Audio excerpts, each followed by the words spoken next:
Because susah ke nak jumpa lendir white? Boleh hilang ke? Tak ada lendir white ke? PCOS ni anda kena tengok faktor apa. Kalau PCOS anda tu disebabkan oleh physiological PCOS, contohnya macam disebabkan oleh pemakanan tak seimbang, stres, usus tak cantik, inflammatory PCOS. Jadi kebetulan bulan tu anda ambil sesuatu nutrisi tambahan. Jadi PCOS anda tu boleh hilang. Tapi dia boleh datang balik kalau tiba-tiba lifestyle anda tergabung balik. Bila PCOS hilang, maknanya anda memberi ruang untuk kilang telur anda untuk mematangkan telur baru.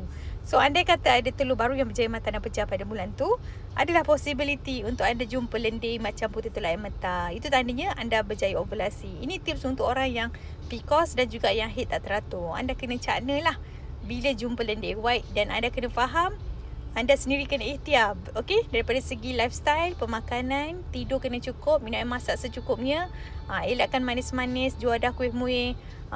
Time-time bulan puasa ni, berbuka puasa tu pastikan makanan seimbang, dan tidur kena on time setiap hari supaya circadian rhythm anda teratur.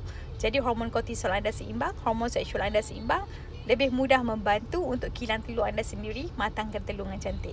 Walaupun anda mungkin dah berbulan tak period. Kenapa berbulan tak period? Sebab dah berbulan tak bertelur. Bila tak ada telur, jadi kulit telur tak ada, progesteron anda rendah, dinding rahim anda nipis, dia tak ada darah nak diluluhkan menjadi darah haid.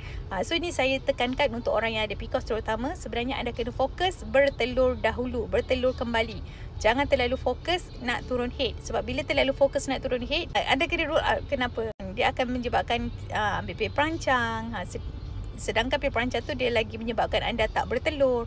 So anda kena faham, okey, kena jaga kualiti telur. Sebab tu wanita yang dah putus haid, dah tak ada haid, sebab telur kita dah tak ada. Okey, wanita yang masih ada telur, dia kena make sure kilang telur dia berjaya dibangkitkan balik. Jangan malas bekerja. Kalaulah aliran darah kat kilang telur dia tu tersumbat disebabkan oleh pengambilan junk food, disebabkan oleh penghasilan fibrin yang berlebihan daripada pengawet-pengawet tu, anda perlukan vitamin tambahan. Contohnya vitamin K, L-carnitine, nak bantu blood circulation. Yang tu kita dah bantu dalam setiap flavor F30, okey, yang bersija tu.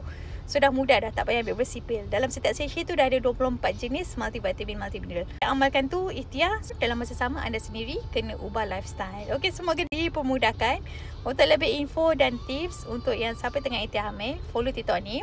Dan ada kat playlist atas tu ada tips cepat hamil. Siapa yang nak jaga keseimbangan hormon, kesuburan, tengok tips stabil hormon subur pun kita dah bantu.